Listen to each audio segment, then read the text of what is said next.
Greetings, welcome, and thank you for clicking. I'm Christian of Standing Stones Healing Company, encouraging your journey with Reiki, card reading, and coaching for life's changes, challenges, and transitions. Thanks for joining me for this episode of Ask the Stones, offering spiritual guidance and encouragement for life's challenging questions.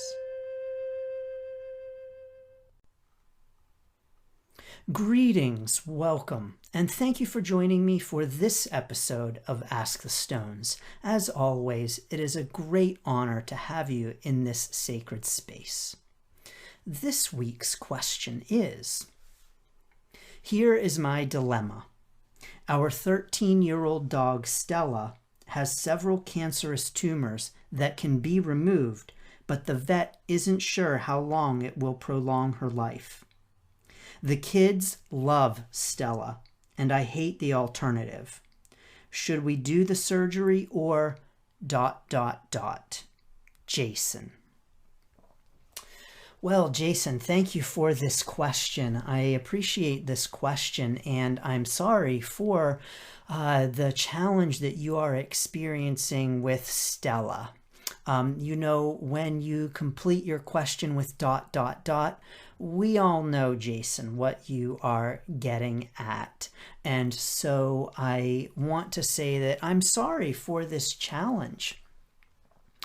I think that one of the real challenges of this kind of question is just this sense of not knowing. And isn't that just really very much a feeling that we have with all kinds of things? What is the right thing to do? What should I do?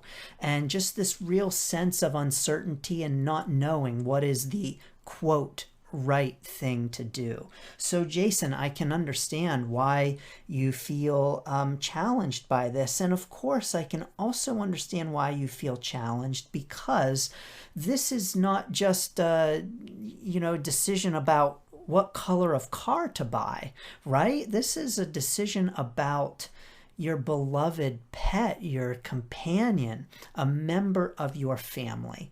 And so this indeed is not an easy situation, Jason. When it comes to this direct question, should we do the surgery or ... Now, I'm going to fill in the blank. Should we do the surgery or put Stella to sleep, or put her down, or euthanize her, however you phrase it? That is the blank here, Jason. When it comes to this direct question, should you do it or should you not? I don't have an answer for you. So I cannot say, yes, Jason, do the surgery, or yes, Jason, put Stella to sleep. I cannot say that.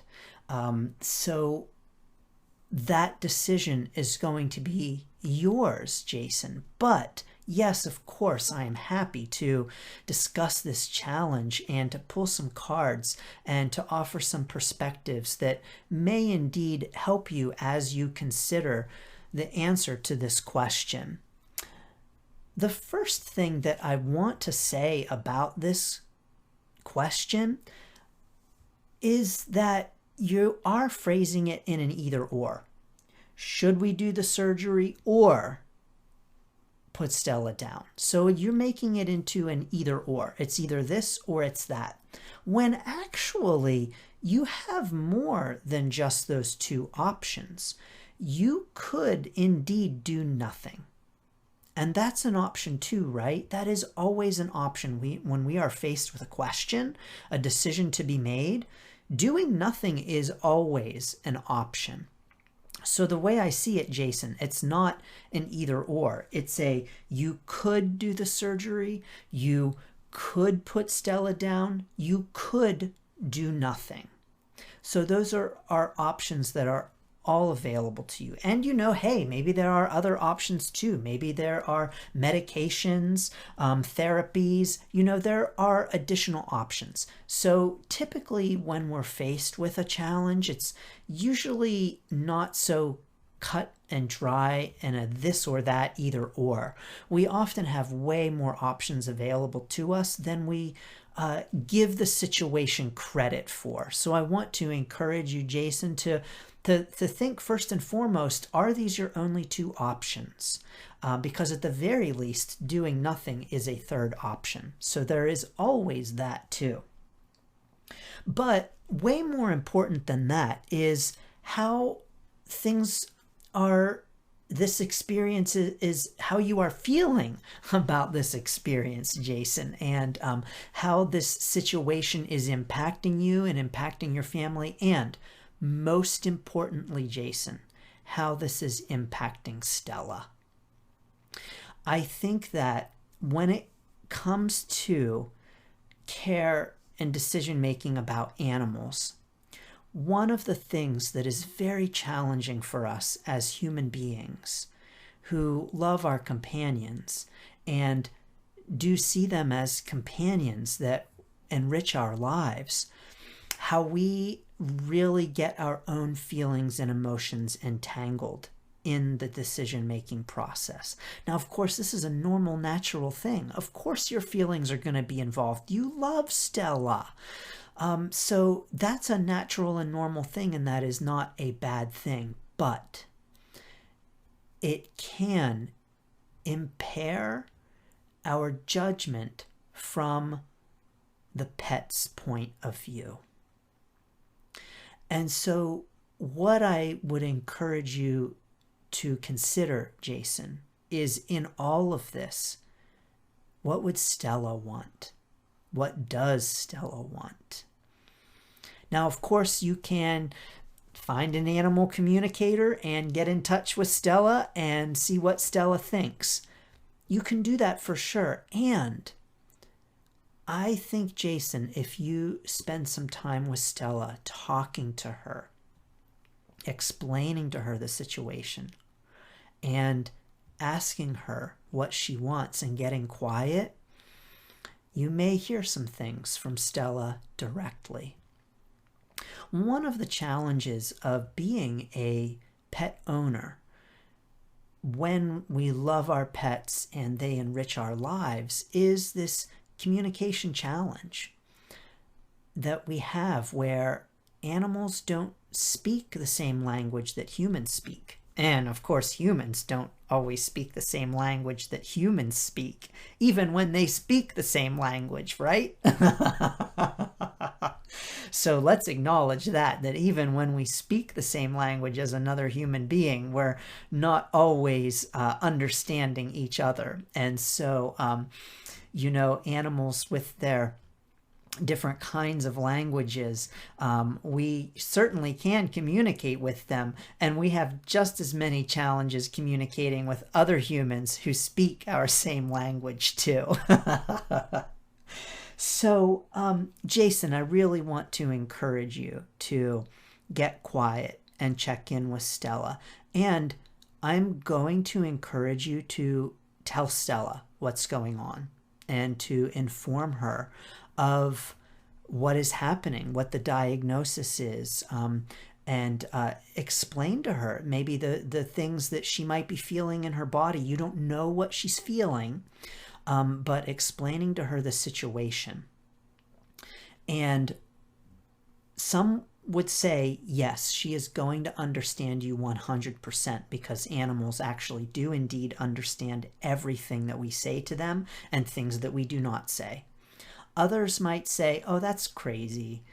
Stella is not going to understand your explanation of why she was just at the vet and what is going on. And yet others might say, yeah, she'll understand that something is up, but she won't get it all.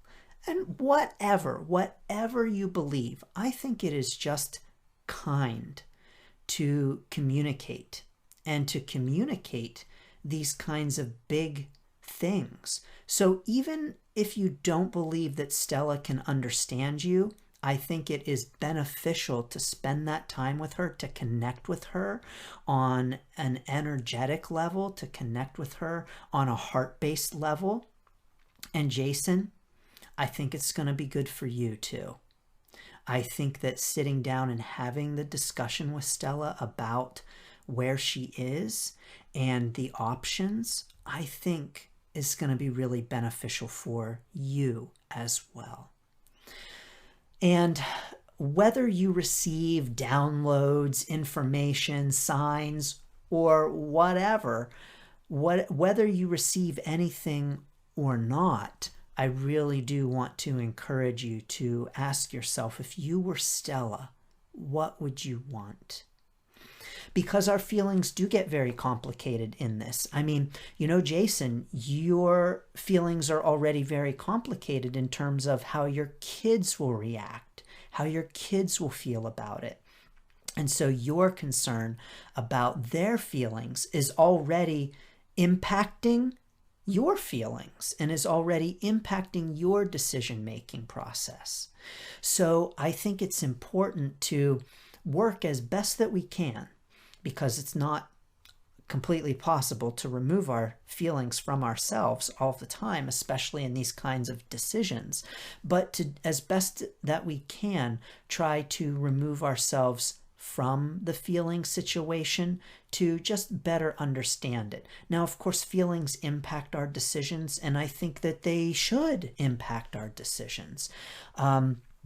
That they can, and I don't want to use the word should here, Jason, because I always think that's such a problematic word, but I don't think there's ever anything wrong with taking feelings into consideration in a decision. As a matter of fact, I think it is a good thing.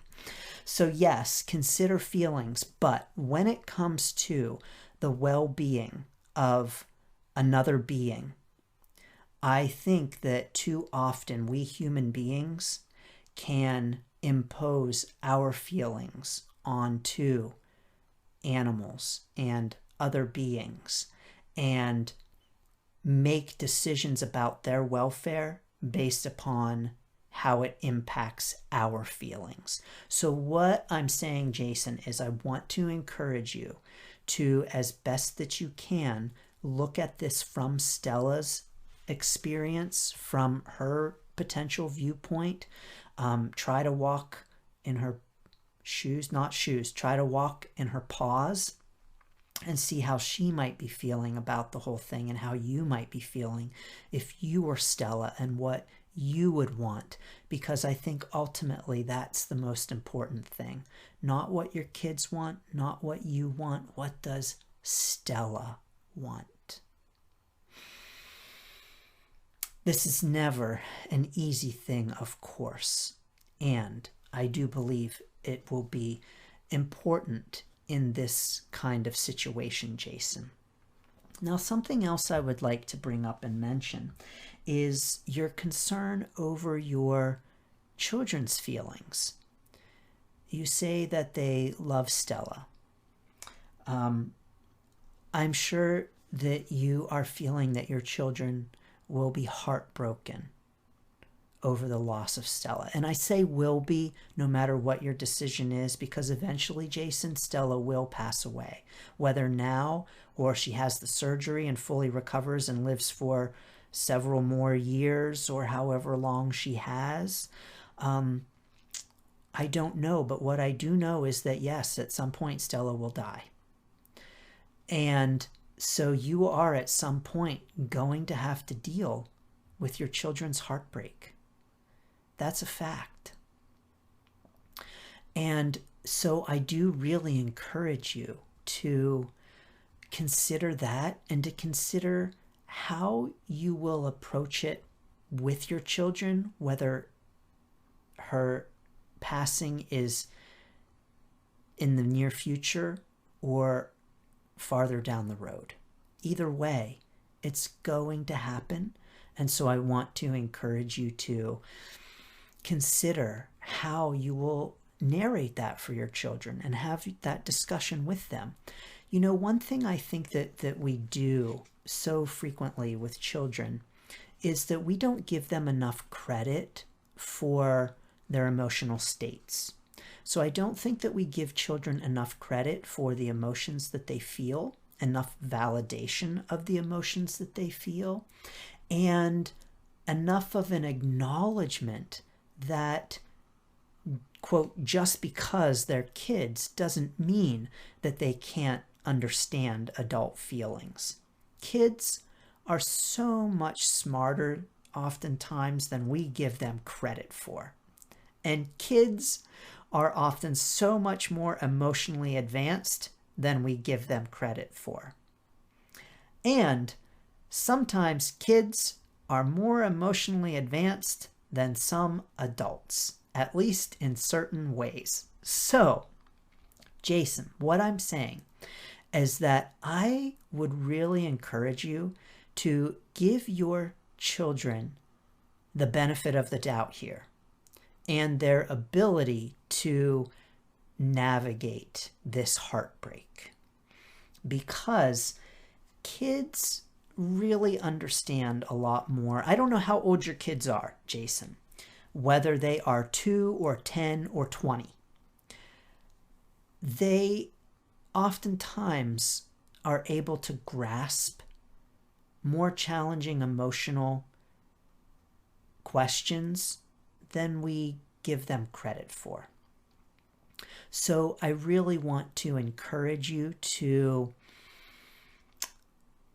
consider this situation from your children's emotional standpoint and giving them credit for resiliency. Kids are way more resilient than we give them credit for. Kids are able to withstand a lot in terms of challenges, and we often don't give them the credit for that. Now, I do want to say here that things like childhood traumas are very real. They do have a lasting impact. And I think also kids are able to really bounce back from awful things, challenging things. I think they are especially equipped to do that when they have loving adults who can help to navigate them through the traumatic experiences. So, what I'm saying here, Jason, is I encourage you to talk to your kids about this. I encourage you to sit them down and to have a discussion. Just like with Stella, explaining to them what the vet is saying, what's going on with Stella. And Jason, you can even include your children in the decision-making process. That is completely appropriate, and there is nothing wrong with that. Kids are oftentimes so much more compassionate than we give them credit for as well. And I think, Jason, if you explain to them what's going on with Stella, how she may be feeling, and ask them what their opinion is, my guess is they're going to say that they want what Stella would want. That's my sense of it. But whatever they say, I do encourage you to sit down and have that discussion with them. I think too often we try to keep challenging things from kids. Kids, the parents are getting a divorce, and all of a sudden, one parent is moving out and the other parent is staying. And I don't think that we always do a good job of explaining to kids exactly what's going on and how it's going to impact their lives. For instance, like with COVID, how many parents really told kids what was going on with COVID and helped them to understand it? Or how many parents just put a mask on their kids and said, okay, kids, guess what? The president has just decided that we're going to have Halloween all year. I mean, I don't know that any parents actually said that, but that's a real possibility, right? So I think that it's important to be open and honest with kids. Of course, we don't need to tell them everything, but it's okay to explain to them some things like doggy cancer and how Stella is sick and here's where we're at with it. My guess, Jason, is that yes, they're going to be sad, but they may very well take the news better than you might be fearing. So I encourage you to have that discussion with them and to not delay on it, and to navigate that in a very gentle, loving, compassionate way, and to have that discussion, because of course, when I talk about being open and talking to kids about these things, there are better ways to do it than others. And so I really encourage you to bring out all of the compassion and love and gentleness that you can muster to have this kind of discussion with them. I'm no child psychologist, and I think that kids, oftentimes when it comes to challenging information like this, are better suited to handle it than we give them credit for. So definitely have that discussion with them, because I think maybe what isn't the best way to do it, Jason, is to just have Stella gone one day. And, oh, Daddy, where's Stella? Oh, Stella's gone. We're just not having Stella around anymore. I think it's okay to prepare them for the loss of Stella. Again, whether this happens now or it happens in the future, it is going to happen. Stella at some point is going to be gone. So whether you have the discussion now or later, whether you face the death of Stella now or later, you will be. Jason, I also want to say here that you are very concerned about your children's response, and I'm wondering, Jason, if this is partly as a way to shield yourself from your own response. So what I mean here, Jason, is you say the kids adore Stella, the kids love Stella, and you're putting the love of Stella on the kids. Now, I don't know, maybe you really are like whatever about Stella and it's no big deal. You're like, fine, Stella, either way. But Jason, you are asking me this question, and you have noted that it is a dilemma.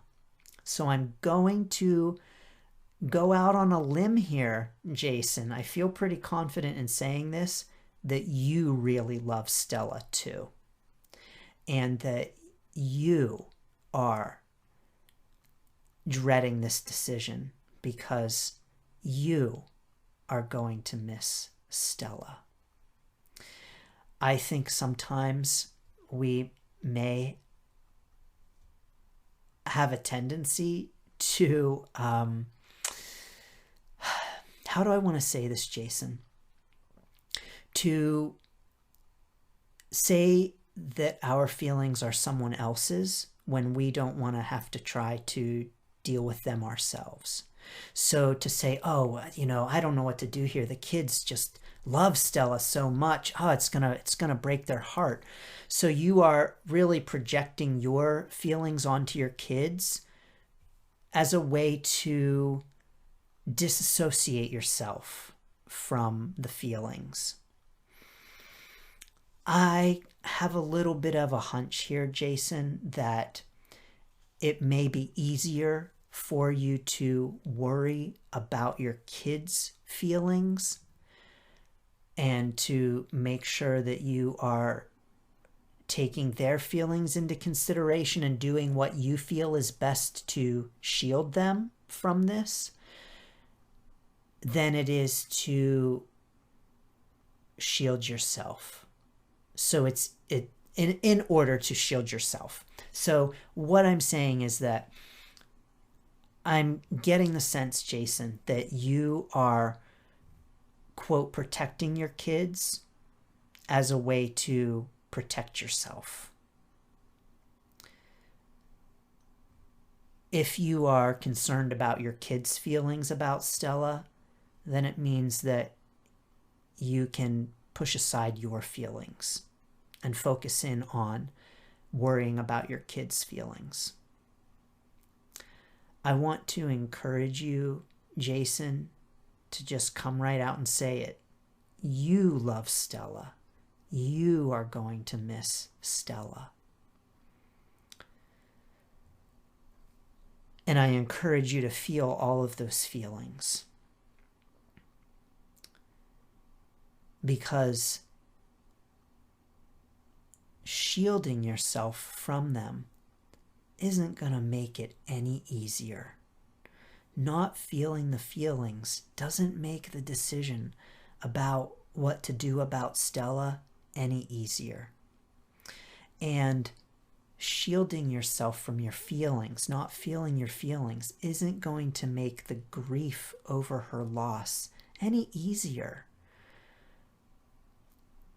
So I really want to encourage you to acknowledge those feelings. I think, Jason, that so often we do feel that, oh, if I don't really love this thing too much, then when it's gone, it won't hurt me as much. But I don't think that's true. I think that when we say that, oh, I'm not going to miss Stella that much. I don't really love Stella that much, so it's no big deal what happens to her. That it's going to affect my kids, not me. I have to worry about my kids and not me. I'm fine. I'm fine. Stella, yeah, she's fine. She's a dog. I'm fine. I don't need to worry about that. I'm good. I mean, Stella, yeah, it's fine. No problem. But the kids, I'm worried about the kids. That's what I'm really worried about. I'm really worried about how the kids are going to take it.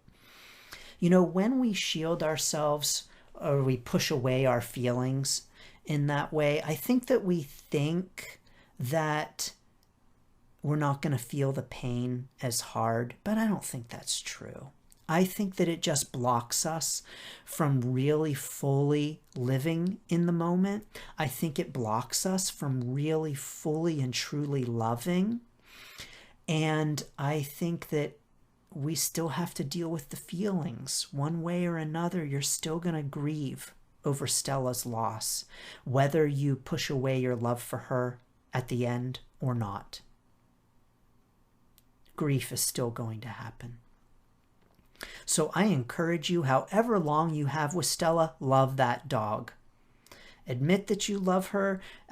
Spend time with her. Admit to Stella that you love her. Fully love that dog.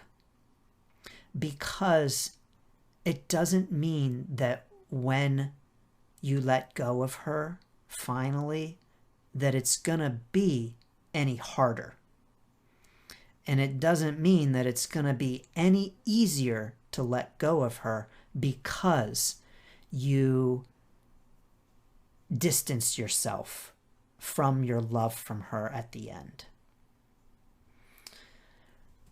And animals are smart. They're smarter than we give them credit for, too. I don't know. Some people give a lot of credit to animals for their intelligence. And let's be honest, animals can be pretty darn smart. Way smarter than us in a lot of ways, for sure. So Stella, chances are good she's already picking up on your feelings. Maybe the distance that you are starting to put between the two of you. So Jason, I want to encourage you to love that Stella, to consider this experience from her point of view, and to chat with your kids. Talk to them about this. I don't know if you have a partner.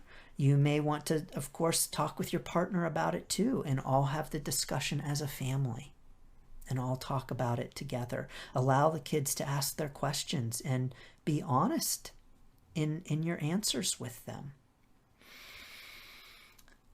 But definitely think about what's in the best interest of Stella. Separate from your feelings, separate from your perception of your kids' feelings, and focus in on Stella and what Stella might want. You know, I once had a colleague who had a very elderly cat. The cat was very old, and she was talking to me about the cat's physical condition. And it sounded like, oh, that cat had a lot going on with it. And that the cat, it sounded, may very well have been suffering. But my colleague insisted that she really wanted the cat to have a natural, quote, she wanted the cat to have a natural death. Here's the challenge, the problem with that. If that cat was in a natural state in the wild, it would have been dead by then because something would have eaten it.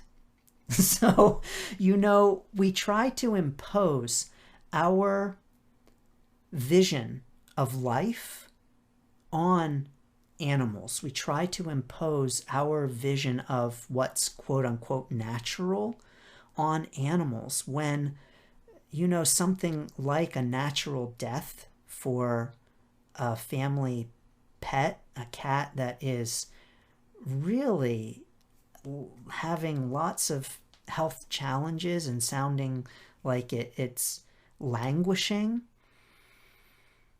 In a natural state, that animal would have been eaten already by something else.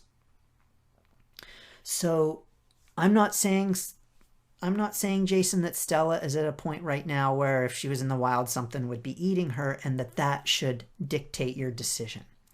I use this as an example of how we very much impose our own beliefs, our own frameworks for belief upon animals, and how that's not necessarily fair to them. So I really want to encourage you to try to distance yourself from that framework of belief about your children's feelings or about what you want, and focus instead in on what Stella wants. I think that's what's really most important in this kind of situation. So, Jason, I wish you lots of love and luck with that. I'm going to send some Reiki to Stella.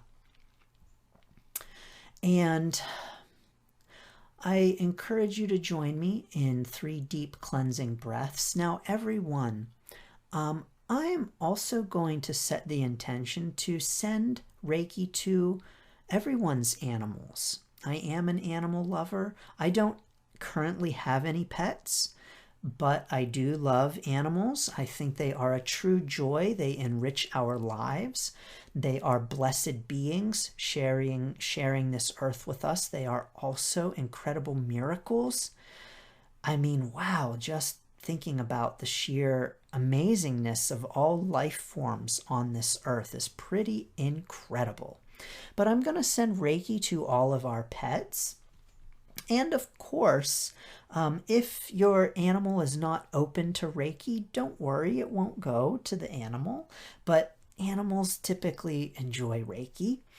I'm also going to set the intention to send Reiki to your relationships with your animals.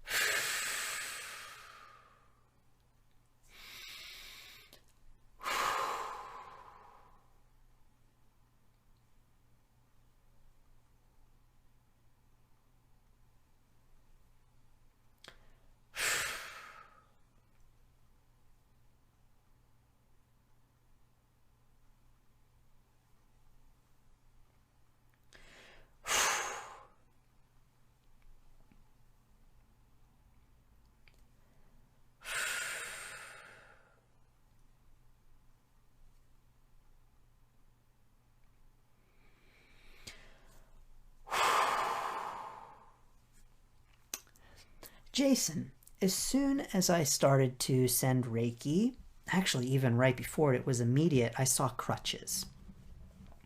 And so my sense with these crutches is that there may be a part of Stella that feels as though she is being propped up, held up, that she isn't fully capable of walking on her own. And I don't mean that necessarily literally, although it could be quite literal, but I'm really getting the sense metaphorically. Now, this is not necessarily a bad thing. You know, crutches serve their purpose, and they're very helpful for navigating and getting around. And crutches are meant to be temporary. So a crutch is something that we use until our broken leg heals. And then we drop the crutches and we move on. So crutches aren't meant to be a permanent kind of a thing. Now, of course, there can be challenges, physical challenges that we experience, physical states in which crutches might be a more prolonged kind of thing. And, of course, there are, in those cases, other things that we can use for the long term. But I encourage you to consider that, Jason, this idea of a crutch and how Stella may feel that she's on crutches right now, and whether or not that's a temporary thing or that might be a permanent experience for her. So I encourage you to consider that as well. So as I was shuffling, a card very clearly popped out, very strongly jumped right out, and it is sensitivity. Archangel Haniel says, you are extra sensitive to energies and emotions right now. Honor yourself and your feelings. Yeah, for sure. You know, this is the kind of experience, Jason, like any challenging experience really, but especially one like this, that is not only going to impact our feelings, but it's also going to impact our experiences too. So if you are finding yourself having trouble sleeping, or having trouble eating, or you're feeling forgetful lately, that is actually a normal kind of thing to happen with this experience.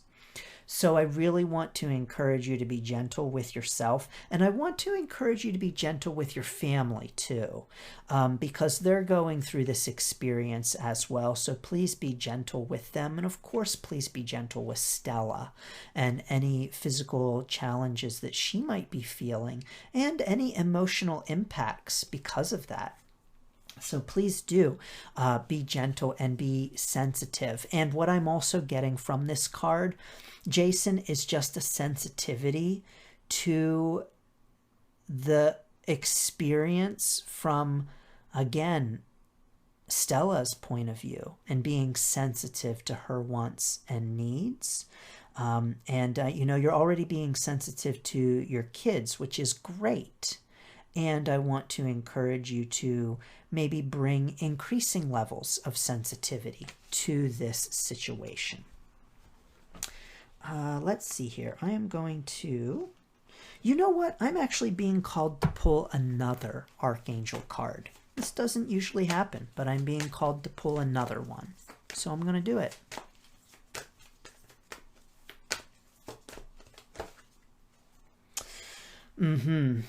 Divine order. Archangel Raguel says, everything is how it needs to be right now. Look past the illusion and see underlying order. Yeah, it is so challenging to come to this understanding when we have challenges like this, to really see that, yes, this experience is part of the larger whole. It is part of the cosmic revelation of your experience, and of your kids' experience, and also of Stella's experience.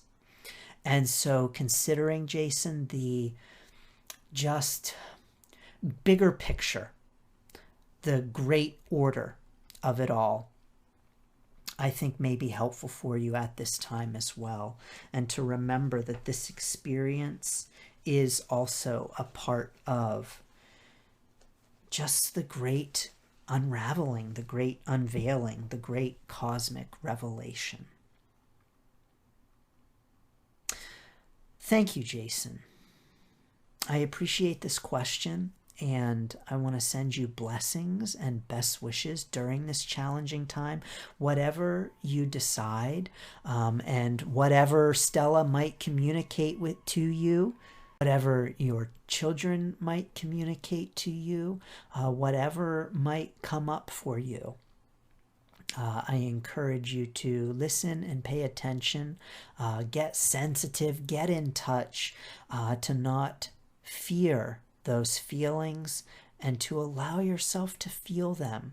And whatever you decide for however long you have with Stella, definitely love that dog for the time that you have. I know I want to make sure to say you did mention that the vet does not know how long Stella has. Of course, always consult the medical professionals. Always consult the professionals, the licensed medical professionals in these situations. So, of course, following your vet's guidance and getting your vet's advice is key, very important, Jason. So I do want to make sure to say that, of course. And however long you have with Stella, I encourage you to love that dog, to drop those defenses around your emotions and feel those feelings, and to feel them as a family. You all have one another to encourage and support you during this challenging time as well. So lean on them, as well as I know that they will be able to lean on you too. Thank you for this question, Jason, because of course, losing a pet is always a challenge, however it happens. And deciding whether to let a beloved pet go or to keep them around longer is always a challenge. One final thing I do want to say that I'm getting right now, Jason, is of course that letting go is a process.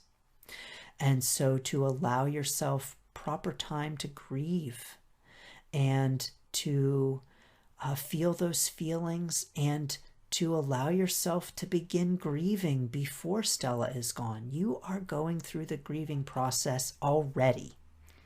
Stella is still with you, but as you struggle with this question, with these kinds of questions, this is all part of the grieving process, which has already begun.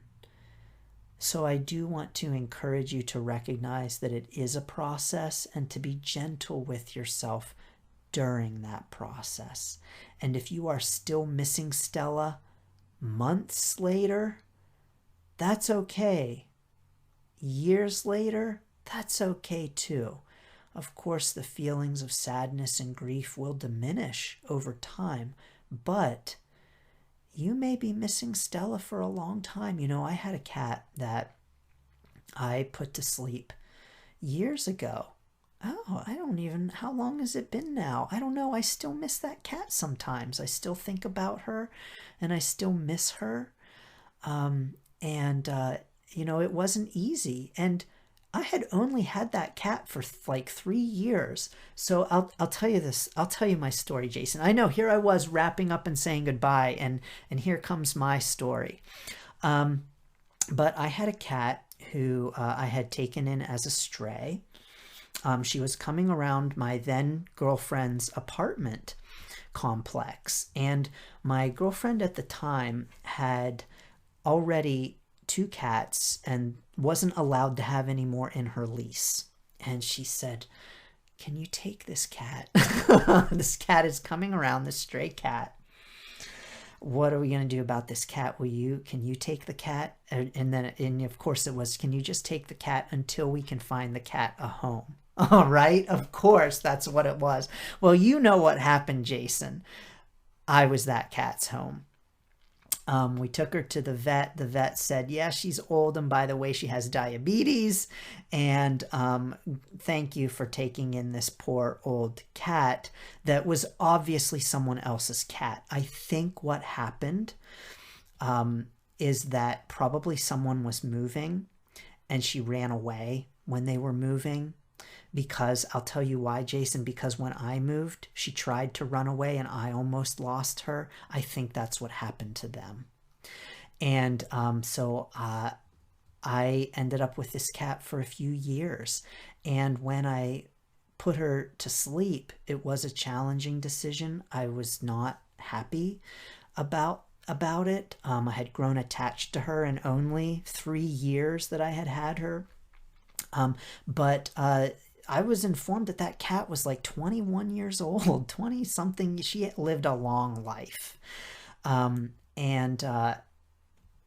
when I looked at pictures of her after I had put her to sleep, I realized just how haggard she had been looking. You know, I looked at her every day, so I didn't notice or recognize just how rough she looked until I looked at pictures of her from when I first had her and even from just a year prior and realized, oh yeah, she was looking pretty rough. So that's been, let's see, what year was that? That was 2012. I put Emma Ray down. Her name was Emma Ray. It was French. I named her after a French medieval heroine, Emma Ray. But 2012, this is 2021, and I still have feelings of missing that cat.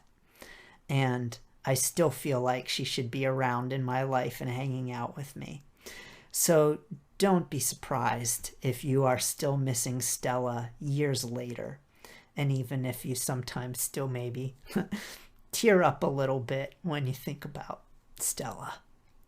That's a normal thing. So, Jason, thank you so much. I send you blessings and best wishes. I send Stella blessings and best wishes. And I send all of us blessings and best wishes for our animal companions and the love that they bring to us. Thank you. Thanks for tuning in to this episode of Ask the Stones. If you have a question for Ask the Stones, please send me an email at christian@standingstoneshealing.com or connect with me on Facebook at Standing Stones Healing. Thank you, and best wishes for your journey.